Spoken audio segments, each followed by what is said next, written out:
Magandang gabi. Galing tayo sa Carriedo. Bumili tayo ng biryani. Ang napakamahal, 150. I-level up natin. Di ako kumbinsido eh. Okay, naglaga muna tayo ng itlog. At saka nang painit tayo ng oil, gigisa tayo ng bawang hanggang maging toasted. Tapos ilagay natin ang hiniwa nating kamatis para masarap at may lasa, at yung sibuyas na hiniwa. Yan po, initin lang natin ng todo, saka gisahin ng mabuti, saka ilagay natin ang ating dalawang manok. Ayan, gisa-gisahin lang po natin ang ating manok para hindi masyadong dumikit sa ating kawali.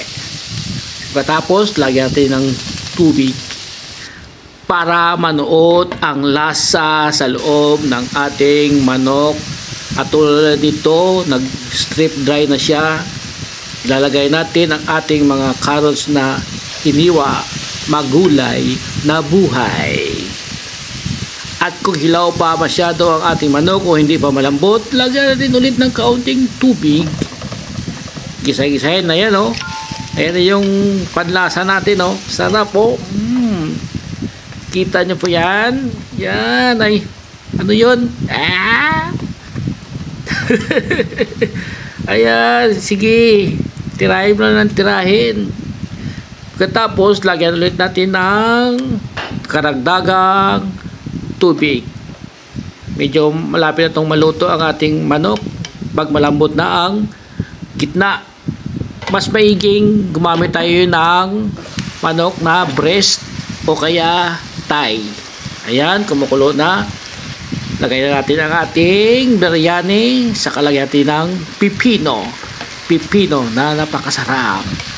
Wow, gisahin lang natin ng gisahin ang ating biryani.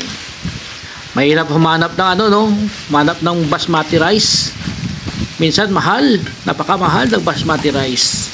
Kaya siguro nag-level up na rin yung presyo, 150. Ngayon, ilalagay natin yung cream na binigay sa atin. Yun, pandagdag lasa din yun. Oh, sarap na, oh, tingnan mo. Sus, tapos lagyan natin ng isang nilagang itlog. Oh, kaya tayo. Sarap po. Wow. Thanks for watching.